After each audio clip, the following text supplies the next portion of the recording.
Continuamos con el programa y el siguiente ponente es el doctor Carlos López Herrera. Carlos, por favor.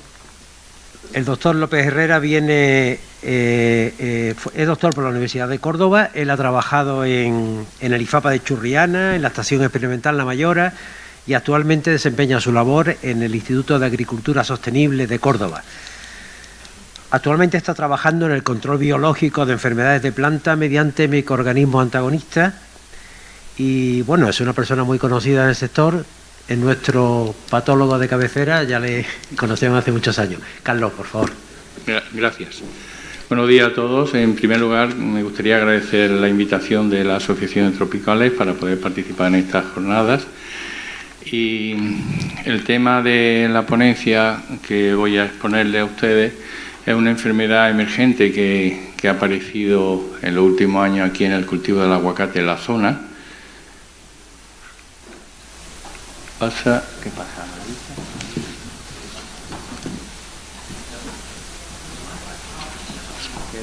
Que es los chancros y muerte regresiva en ramas de aguacate.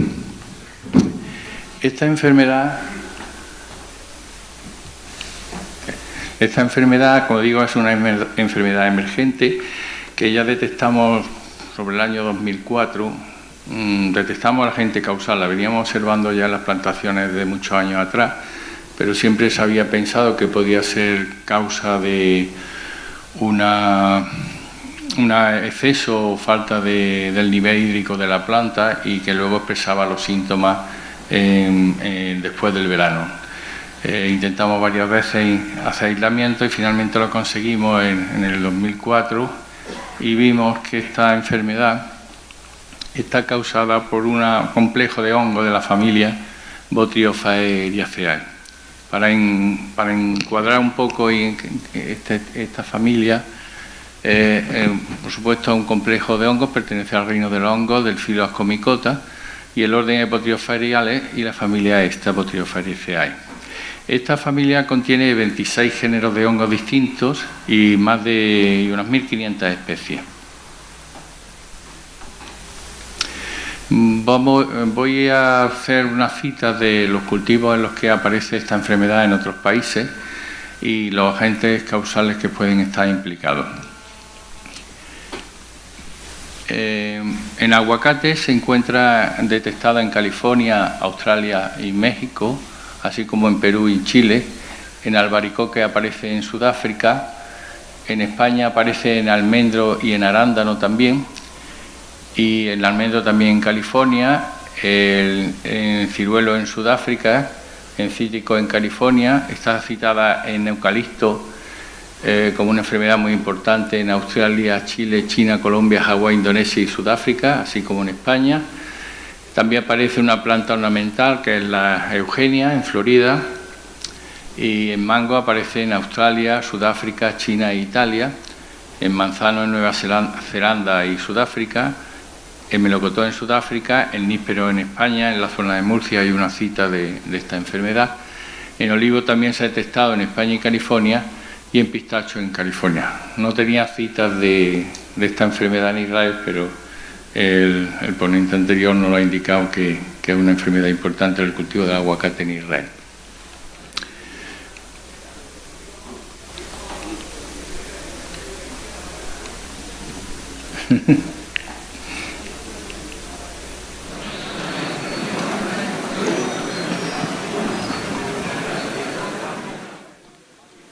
Bien, continuando, los géneros que se han encontrado en general de hongos pertenecientes a estas familias han sido, y que son agentes causales de esta enfermedad, han sido del género Diplodia, con la especie Seriatia viticola olivarum.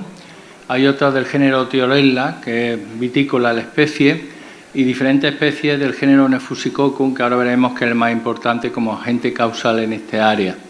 Entre ellos algunas especies como Luteum, Mediterraneum, Parvus ribi, etc.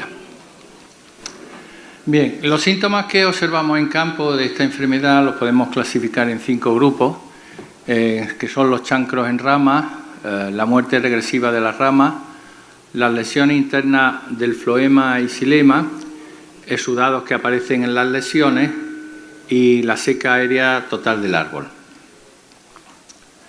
En cuanto a los chancros en ramas, lo que observamos, estos son brotes de una planta muy joven, de unos par de años, que ya lo detectamos en 2004 en una plantación de Vélez Málaga, y como pueden observar, aparecen los...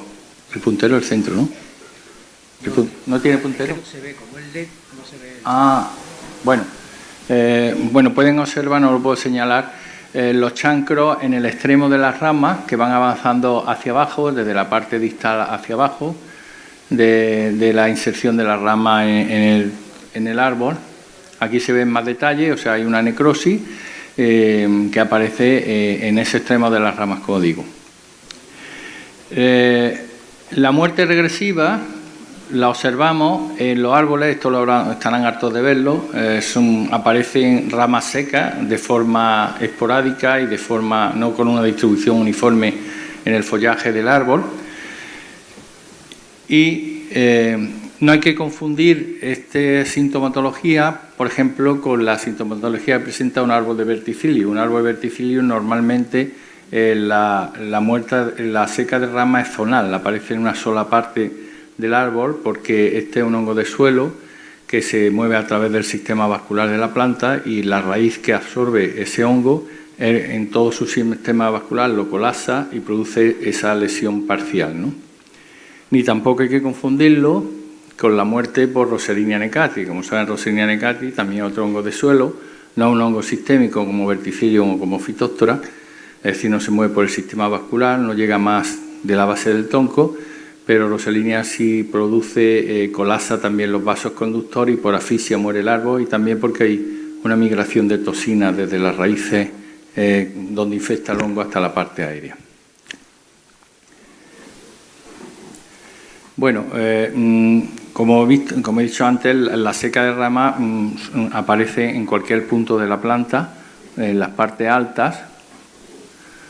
Y aquí ya, si observamos con más detalle las ramas, vemos que la muerte va comenzando desde el extremo de la rama, donde están las hojas terminales, hacia la base, hacia la inserción. Esto implica que en la época en la que se empieza a observar, que a partir de primavera, cuando ya hay fructificación en el árbol, los frutos aparecen momificados. Entonces, claro, esto va a producir una merma de cosecha importante si el árbol está muy afectado. Esta enfermedad, además, el problema que tiene es que aparece bastante generalizada cuando infecta una finca, estos hongos. A diferencia, por ejemplo, de Roselinea, que son árboles muertos, que mueren muy rápidamente, pero mueren por rodales, y a diferencia de Phytophthora, Cinnamomi, que también se mueren los árboles, pero tienen la ventaja que mueren en un periodo muy largo de tiempo y nos da tiempo a realizar los tratamientos pertinentes químicos o físicos para su control, la muerte de ramas si afecta a una finca, suele afectar a largo plazo en toda la finca y produce un descenso de producción importante. Hemos observado también, esos eran árboles adultos, estos son síntomas en árboles jóvenes, y en árboles jóvenes pues aparece prácticamente el árbol seco, aunque a veces puede haber un pequeño rebrote o alguna zona del árbol que todavía no está afectada. Aparecen también en estos árboles jóvenes el típico, la muerte regresiva, en inglés se llama dieback, que es que los ápices, la muerte del brote es desde el ápice hacia abajo. Y una cosa muy importante que hemos observado, parece que lo hemos observado, no lo hemos constatado, pero por observación de campo hemos visto que debe haber una sensibilidad varietal a la infección por estos patógenos, porque hay árboles que, por ejemplo, en el Hass hemos visto que parece un poco más sensible que el fuerte a la infección de este hongo. No está constatado experimentalmente, pero de visu hemos observado esto. Y hay incluso variedades, me parece que esta es una variedad que se llama alcaraz, Dentro de una selección de material de hash que es muy productivo en Sudáfrica y California, había un ensayo con una plantación y solo esta variedad se vio afectada por la infección y por la muerte de estos hongos, ¿no? Bien, luego hay otro problema muy importante, que es la seca total del árbol causada por esta enfermedad en plantaciones jóvenes. Estamos observando en los últimos años plantaciones recién puestas que mueren los árboles rápidamente en los 3 o 4 meses.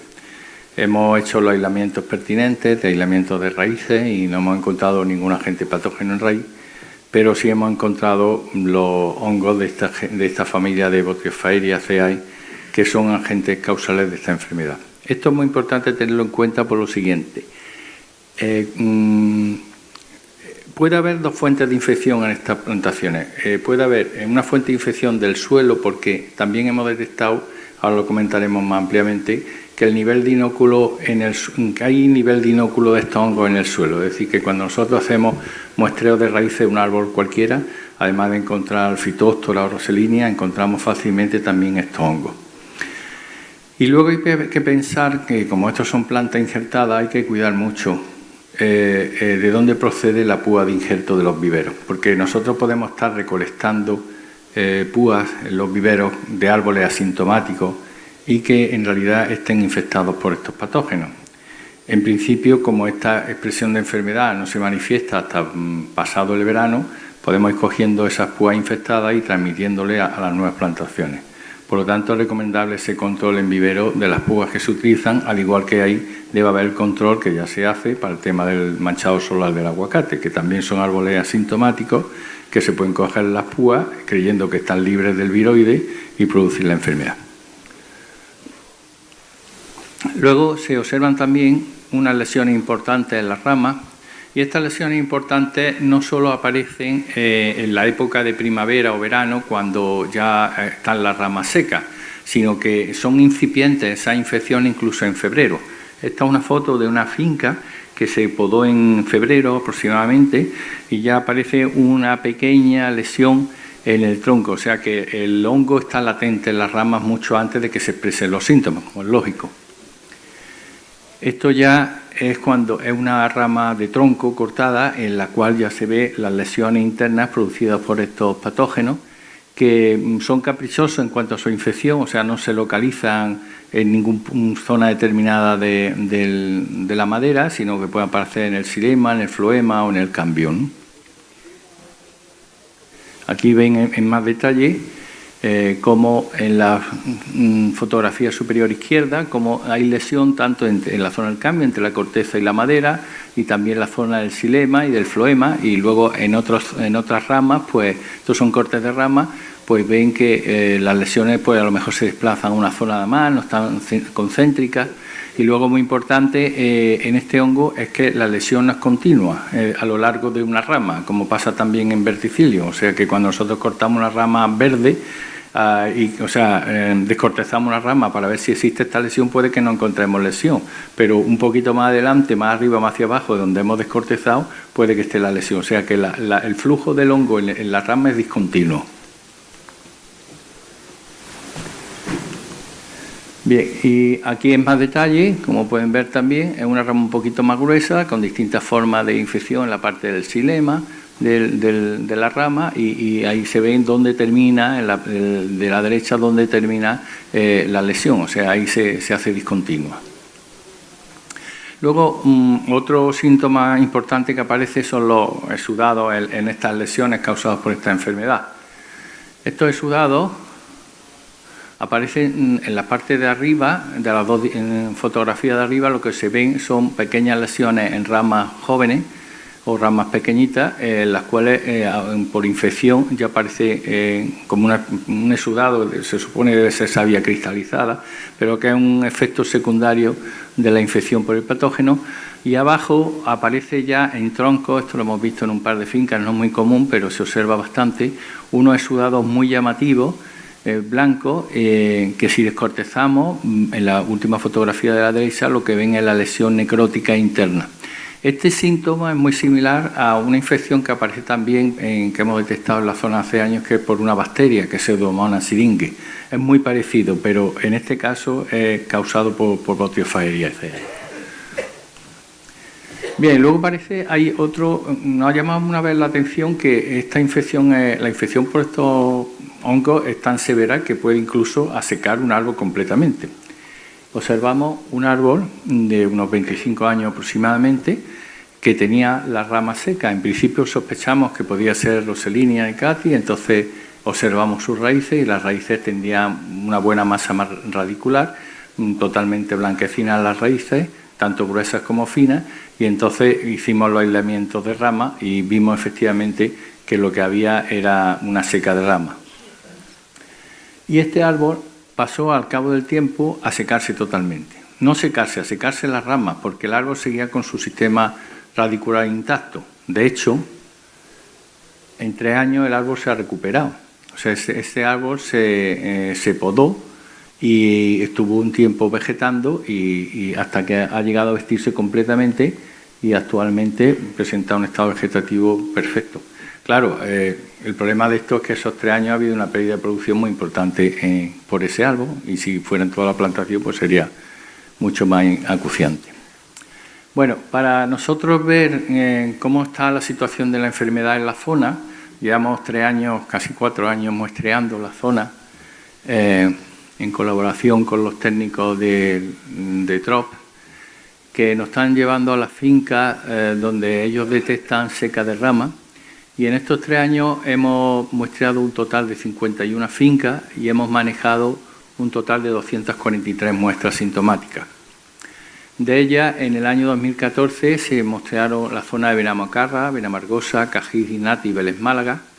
En el 2015 también adicionalmente se muestreó Coín, Cómpeta, Marbella, Triana. Y en el 2016, adicionalmente, también Almayate, Algarrobo y Torró. O sea que en estos 3 años, aunque seguimos continuando con los trabajos de esto, pues tenemos ya una información bastante fiable de la incidencia de esta enfermedad en la zona en el cultivo del aguacate. ¿Cómo hacemos nosotros para detectar cuáles son los agentes causales? Pues manejamos unas muestras de campo y hacemos los aislamientos que están implicados de la siguiente forma. Tomamos las muestras de campo, vamos a campo y cogemos ramas que tengan necrosis o chancro, las cortamos, las llevamos a un laboratorio de preparación que tenemos en nuestro instituto y allí hacemos una desinfección con hipoclorito sódico y luego hacemos la siembra de los trozos desinfectados en medio de cultivo en placas de Petri. Y a partir de ahí ya empiezan a crecer diferentes de esos trozos, diferentes hongos, y luego hay que identificarlos. Para identificarlos tenemos 2 métodos. Uno, el método a la izquierda abajo, método de identificación tradicional, que consiste en crecer el micelio del hongo, hacer preparaciones microscópicas y por claves taxonómicas, viendo el micelio y las conidias del hongo, las esporas, pues podemos clasificarlos. Pero en los últimos años ya se está utilizando un método mucho más fiable, que es la identificación por extracción de ADN del hongo. Se extrae el ADN del hongo con un kit de extracción comercial, se hace una PCR en la zona clave donde se puede identificar la secuencia de pares de bases que existe en cualquier ADN, en una cadena de ADN. Cada hongo tiene una secuencia de base determinada, o sea, una secuencia se refiere a cómo están ordenados las pares de base. Entonces se hace esa secuenciación, se hace esa ordenación y luego se va al Gene Bank, que se llama, que es un depósito de genes, un depósito de ADN donde cada hongo tiene clasificado su secuencia de base. Entonces se comparan por programa informático y ya no es fácil determinar el género y la especie. Eso, ayudado por las claves taxonómicas tradicionales, pues identificamos perfectamente el género y la especie de los hongos que estamos trabajando.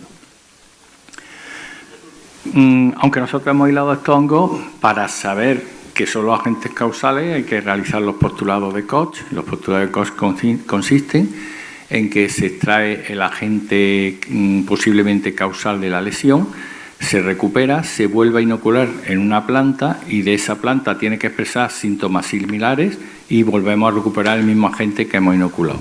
Si eso es así, el agente que recuperamos es el agente causal, el agente responsable de esa enfermedad. Entonces, para ello, lo que utilizamos son plantas de cultivar topa entre 6 y 12 meses de edad, que inoculamos mediante, ahí arriba lo que tengo una placa de Petri con un cultivo de Neofusicoccus parvus en patata estosagar, y hacemos unos cortes, sacamos unos cilindros con un sacabocado que colocamos en los tallitos de la planta, habiendo hecho previamente horadado el tallo. Luego lo cubrimos con parafil y eso está en invernadero, se mantiene un invernadero en este caso de cristal, a temperatura 22-24 grados centígrados y una temperatura de un 70-80%, y al cabo de los días empieza a desarrollar los síntomas. Ahí ven, desde un estado inicial donde está el disquito de medio cultivo, ya empieza la lesión a extenderse y al cabo de los días se va haciendo cada vez más grande. Esto nos permite, midiendo las lesiones, pues diferenciar entre los hongos que hay, porque no un solo hongo, hay distintos géneros de hongos, podemos ver cuál tiene más velocidad de infección y podemos ver cuál es más virulento o menos virulento.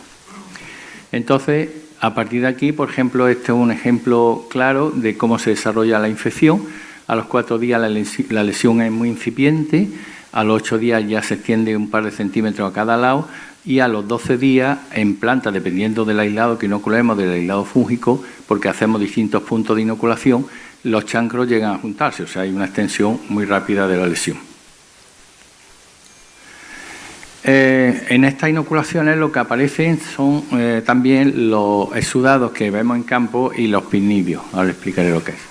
Esta es una planta inoculada, donde está el parafín, ha sido el punto de inoculación, en una necrosis superior, y ya aparecen ahí los típicos pinnidios y los exudados. Los exudados ya he citado lo que es una secreción, parece savia cristalizada, y los pinnidios lo que son una estructura, unos cuerpos fructíferos que son los que albergan las conidias del hongo. Esto es una estructura de un pinnidio, de esos puntos negros que han visto ahí.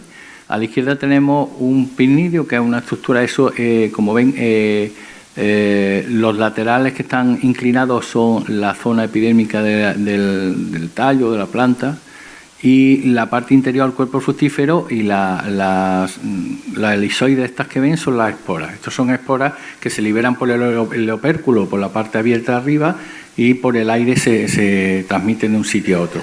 Y a la derecha lo que tienen es una estructura que se llama periteca, que porque este hongo tiene una fascia sexual, que son las esporas sexuales o conidias, y una fase sexual que se llama ascospora, que estas ascosporas están metidas dentro de esos saquitos en número siempre de 8 y también se pueden liberar a través del opérculo y producir también luego infección.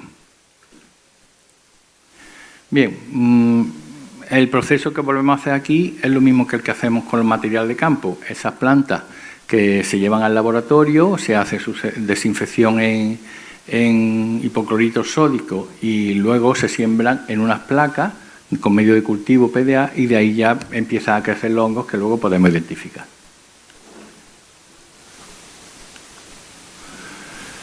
Bien, aquí lo que se observa, si nosotros cortamos los tallos que hemos inoculado, pues pasa como vemos en campo. En algunos casos la lesión es muy centralizada en la zona del xilema y en otros está desplazada a la zona del cambio o del floema. Y de ahí es de esos trozos de donde cogemos para aislar el hongo. Y también ocurre como se ve en campo, o sea, hemos recuperado los síntomas en campo, las lesiones son discontinuas a lo largo del tallo. Bien, estos son lo más importante quizás, los resultados que hemos tenido tras los 3 años de prospecciones en la zona, y hay en 3 colores, cada uno corresponde a un año de muestreo, y abajo se da el porcentaje de incidencia por año de cada uno de los géneros de hongo. Hemos aislado diferentes géneros de la familia Botryophaeriaceae, que son del género Neofusicoccus y diferentes especies, como son Parvus, Australis, Luteum y Mediterraneum. Se ha aislado también Coletoticum glosperoides, la Acidodiplodia, Bionestria, y luego se han aislado algunos hongos, otros Fusarium solani y Alternaria, que están citados también como patógenos de estos chancros, pero que en algunos casos, como la incidencia es bastante baja, se puede pensar que pueden ser patógenos secundarios, es decir, que produce una lesión la Botryophaeria y luego pueden infectar posteriormente estos hongos, o incluso en algunos casos, Alternaria, por ejemplo, actúa como saprofito sobre lesiones sobre tejidos necrosados. Y observen las barras la incidencia tan alta que tiene el primer hongo, que es Neofusicoccus parvum. Australia y luteum tienen una incidencia bastante baja, relativamente baja, sobre el 15%, los otros tienen del 50 al 70%, Colletoticum en el año 2014, apareció con un 20%, y Alternaria en el 2016, pero esto parece una cuestión esporádica, ¿no? O depende de la zona de muestreo, de la variedad que se hubiera muestreado, etcétera. Bueno, esto es lo importante. Aquí tienen la incidencia media, es decir, media de los 3 años de los géneros de hongos que se han aislado. Como ven, el que más destaca es Neofusicoccus parvum, con una incidencia media de los 3 años del 60%, y luego luego le siguen con alrededor de un 10 Australia y luteum, y luego en menor porcentaje, como he dicho, Colletotricum y Alternaria. Los otros géneros de hongos aparecen con una incidencia muy baja.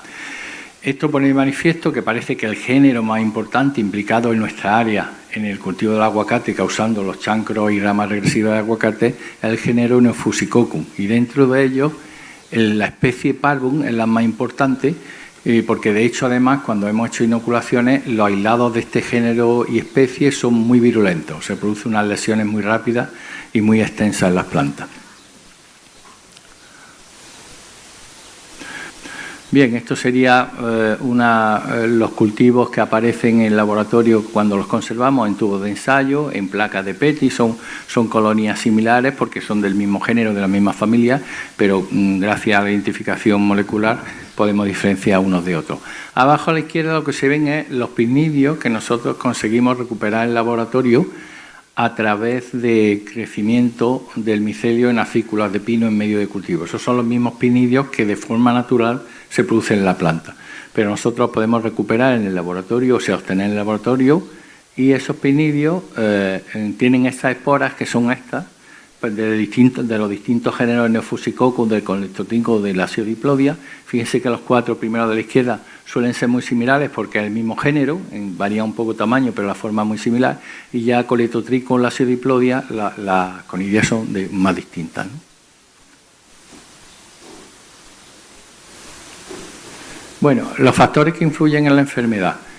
Pues, en primer lugar, una alta densidad de plantación influye. ¿Por qué? Porque la poda del área foliar, que hay que hacer continua en una alta plantación para que los árboles se mantengan con un desarrollo vegetativo adecuado, produce, lógicamente, heridas de poda, que esas heridas son puntos de infección del patógeno.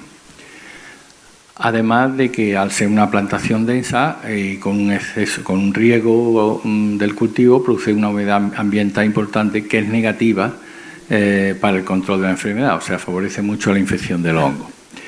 Luego, por ejemplo, las heridas de poda que se producen bien cuando se hacen en los troncos anillados, rotura del viento o por rotura de rama del viento, o incluso daño en el tronco cuando se utilizan inyecciones, por ejemplo, en este caso con ácido fosforoso para el control de fitóctora, pues todo esto son vías de infección que el hongo penetra por esos puntos y se desarrolla a través del floema, el xilema y el cambium, y produce un corte de savia y, por supuesto, un decaimiento y la muerte de las plantas. Luego, las esporas sexuales se dispersan por agua de lluvia desde los pinnidios, que es la estructura que he observado ahí. Bueno, esto era el referente anterior para que vean dónde se produce la infección, los distintos puntos. Ya he pasado a esta diapositiva. Y las esporas sexuales, como digo, esto sería ya en una preparación microscópica de lo que es un pinnidio. Es la bolsa del cuerpo fructífero que le he explicado antes, embebido en el tejido vegetal, y en medio están las conidias que se liberan por la parte superior, y este otro tipo de pinnidio. Bien, pues estas esporas sexuales se dispersan por la lluvia, mientras que las ascosporas, la facie sexual, se dispersan por el viento.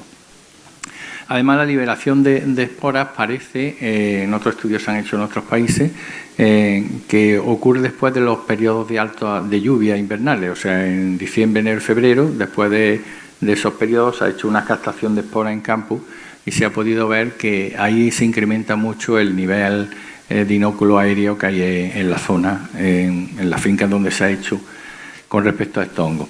Y finalmente, los chancros, estos chancros de ramas, estas ramas secas, como he comentado antes, pues es muy importante porque como el hongo está ahí, lo que puede producir aparte, si no es la momificación de los frutos por el colapso de la savia, del aporte de savia, puede incluso producir la podredumbre apical de frutos en el cultivo.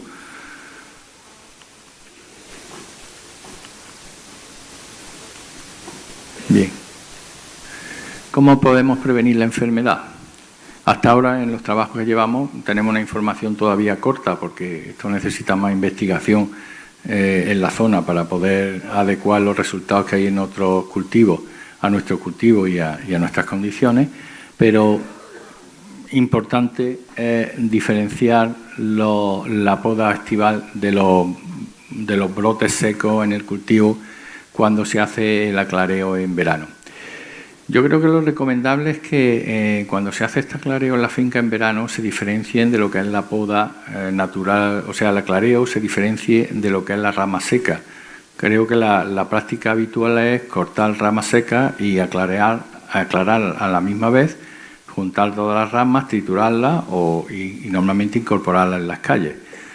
Yo sugiero que esto hay que diferenciar y entonces hay que hacer un pase por la finca eliminando primero las ramas secas y quemándolas completamente porque ahí está el inóculo del hongo y luego un pase posterior de las ramas para clareo que luego ya sí se puede incorporar al suelo mediante triturado. Luego, muy importante, mantener una adecuada y baja humedad del suelo mediante un adecuado riego. En algunas fincas se sabe que se riega en demasía. Esto produce una alta humedad ambiental que es una condición muy favorable para la infección. De hecho, hemos visto en fincas en días de niebla o de neblina al día siguiente haber una explosión en toda la finca de la infección por estos patógenos. Luego, el tema de la humedad ambiental es un tema que hay que controlar bastante. Y luego se pueden empezar a aplicar, digo empezar porque aquí todavía no tenemos una experiencia clara de los fungicidas que a utilizar y se recomienda en principio lo que en otros cultivos se ha hecho de testado in vitro, pero tampoco hay una experiencia clara en campo en el aguacate de qué fungicidas están constatados definitivamente como control de la enfermedad y se pueden aplicar los que sí se citan para otros cultivos. En este caso, la mezcla de materia activa, azoxystrobin y propiconazol, parece que están dando buenos resultados. En recomendación a los agricultores se están utilizando estas materias activas y no van mal. Luego están recomendados para esta enfermedad el metconazol y el benomilo como fungicida sistémico, que puede controlar también, pero solo hay en las formulaciones comerciales sólidas dosis recomendadas para otros cultivos como vid, que también está afectado por esta enfermedad, o el procloraz, que también está afectada a esta enfermedad del melocotonero y tienen ahí las dosis recomendadas. Bien, o el tebuconazol. Aquí en la zona la única información que tenemos ahora es muy incipiente, solo tenemos solo información de agricultores que han aplicado estos productos y que llevan aplicando los 2 años y parece que les funciona bien. Hay algunos que han aplicado metiltiofanato, se puede aplicar también benlate como sistémico, pero parece que el azoxystrobin, que es el nombre comercial, uno de ellos es Ortiva, con Mancozeb en 2 tratamientos hechos en verano, en julio y en septiembre, parece que pueden controlar bien la enfermedad. De todas formas, la recomendación práctica, yo creo que los tratamientos químicos hay que iniciarlos antes, porque en esa época ya ha habido una explosión de la enfermedad y es difícil controlar. Hay que controlar el inóculo antes de que explosione y que produzca los síntomas. Y yo recomendaría empezar a tratar químicamente a partir de febrero. Luego, el ácido fosforoso, también tenemos una referencia de técnicos de campo que lo está utilizando para el control de esta enfermedad y parece que les va bien. El ácido fosforoso se utiliza tamponado con hidróxido potásico para bajar el pH y que no queme la planta. Y esto, si funciona, es una ventaja muy importante porque, como saben, el ácido fosforoso se aplica normalmente para el control de Phytophthora momi. Es un fungicida que es sistémico, con acción basípeta y acrópeta, es decir, que se mueve la planta hacia arriba y hacia abajo, y lo podemos aplicar en el área foliar si tenemos bastante masa foliar, o lo podemos aplicar por inyección a tronco si tenemos poca masa foliar. Y eso baja a las raíces y va a toda la rama de la planta. El etifofito de aluminio es otro fungicida que es la base del ácido fosforoso. La diferencia de etifofito de aluminio es que tiene un paso más en la descomposición, porque se descompone en ácido fosforoso y etanol, y eso implica que la acción del etifofito de aluminio es más lenta que la del ácido fosforoso, pero el efecto es el mismo a largo plazo. Bien, por desgracia estamos observando también esta enfermedad ya en el mango.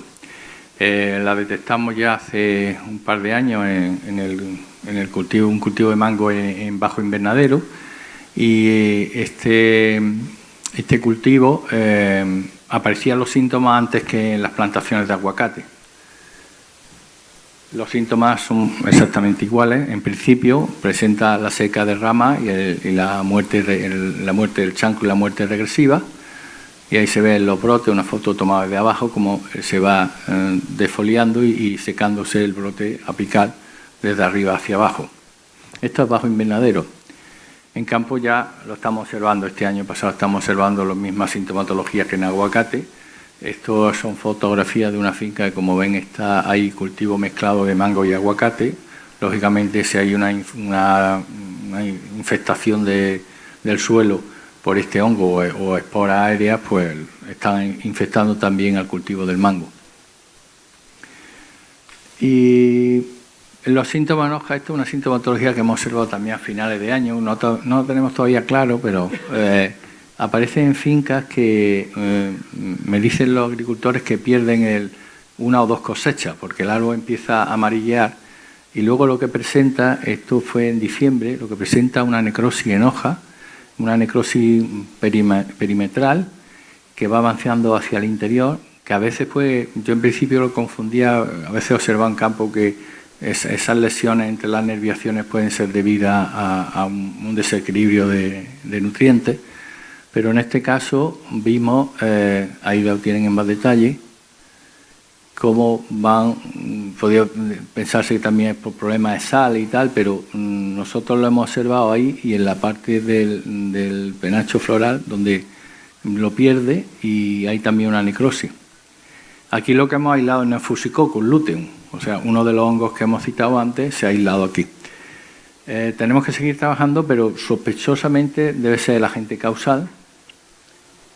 Y de hecho nosotros hemos hecho inoculaciones artificiales, es decir, hemos recuperado ese hongo, lo hemos inoculado por una pulverización de esporas en hojas de mango. Las lesiones no son exactamente las mismas que aparecen en campo, sí aparecen lesiones interneviales, pero aparecen en la zona central. Puede ser debido a que, claro, el proceso de infección distinto en la naturaleza que en el laboratorio, ahí cuando pulverizamos con esporas puede que las esporas se vayan a la zona donde hay más humedad y ahí se produzca la infección. Pero sospechamos que pueden ser también este hongo. Bueno, las reflexiones que podemos hacer sobre esta enfermedad es que decir que la incipiente incidencia de estos patógenos constituye una seria amenaza para los cultivos de aguacate y mango en la costa sur, y esto debido al nivel de inóculo presumiblemente existente en las plantaciones de estos cultivos y su fácil dispersión aérea por esporas o por micelio del resto de poda infectados, que, como he dicho antes, no son totalmente eliminados en la poda estival de los árboles. Bueno, y esto es todo. Muchas gracias por su atención.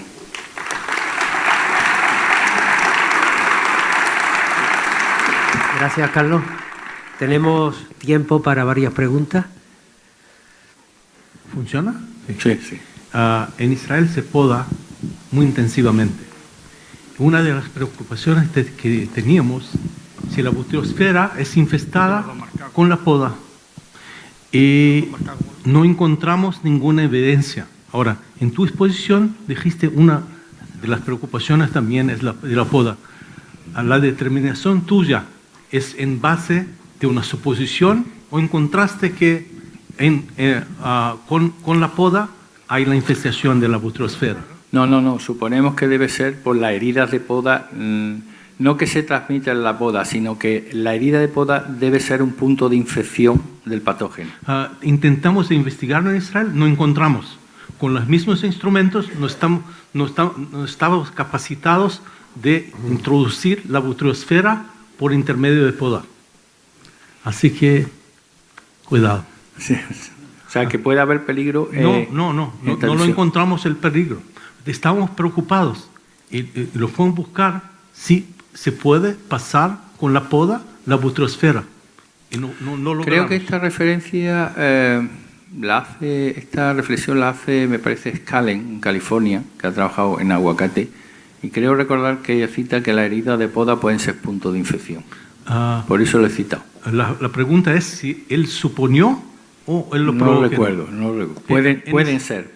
En Israel lo probaron, pero no encontraron una... No, de todas formas es que hasta la fecha no hay ningún trabajo sobre el ciclo del patógeno ni el proceso de infección. O sea, que yo haya visto, todo ahora mismo son suposiciones porque los trabajos que hay hechos no hay trabajo de cómo se produce la infección exactamente. Sabe que se liberan esporas, que las esporas están en el aire y tal, pero el proceso de infección exacto y que luego donde se localiza la infección, pero el punto de infección no he visto yo todavía ningún. Y las fotos que mostraste con el mango es muy parecido con una bacteria que causa, muy parecido. Sí, pero es que hicimos aislamiento y no tuvimos una bacteria, pero no la vimos interesante, pero sí aislamos Neofusicoccus y entonces ahí estamos. Es un trabajo todavía incipiente, es una alarma de que ahí podría haber también Neofusicoccus, pero es que la infección era abusiva, o sea, era inmensa las fincas como estaban con, no sé, una bacteria ahí, podría ser, pero era bastante alarmante, ¿eh? En el mango, en general, síntomas como lo mostraste acá, teníamos en la primavera, después del invierno. La pregunta es si le encontraste síntomas así en el mango más tarde en la estación, no en la primavera. No, perdón, los muestreos que hicimos, ¿en cuál se refiere? ¿La de rama seca? La foto que mostraste de mango. ¿La última? Sí. Eso se ha observado en diciembre, octubre-diciembre. Es cuando se observan esos síntomas. Lo he visto yo en campo, no sé si han aparecido antes. No durante el verano. No, es que es una finca, nada más, un par de fincas que vimos, que fui con un técnico, pero no sé, tendría que preguntárselo si había infección anterior, no recuerdo que me lo comentara. ¿Alguna pregunta más? ¿Tenemos tiempo para una pregunta más? Sí, Javier.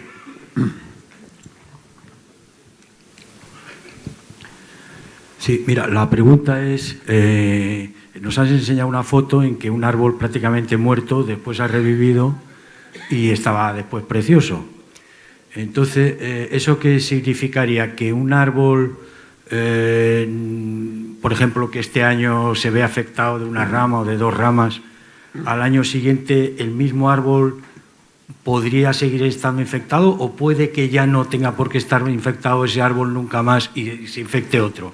Es decir, ¿es recurrente en las mismas plantas todos los años la misma enfermedad o va variando de árbol en árbol o hay años que sí, años que no? Yo he presentado esa fotografía como caso que ha aparecido. No tenemos un seguimiento, llevamos un poco tiempo trabajando en esto y no tenemos un seguimiento del desarrollo de enfermedad. No te puedo decir si ese árbol, podándolo varias veces ya, evitaría que se infectara de nuevo o no. De hecho, yo creo que es que los árboles son muy susceptibles a la infección porque el inóculo, el problema de esta enfermedad es que es una enfermedad aérea. Entonces las esporas están moviéndose por la lluvia y por el viento. No es como los hongos de suelo que están localizados en el suelo. Entonces yo creo que es muy peligrosa, o sea que en cualquier momento puede aparecer en cualquier punto. Pero no tenemos hecho un seguimiento todavía de la enfermedad para ver cómo se desarrolla en campo. Son datos incipientes, todavía primarios de lo que estamos viendo. Vale, gracias. Muy bien, no tenemos tiempo para más. Carlos, muchísimas gracias. Te esperamos en la mesa redonda. De nada.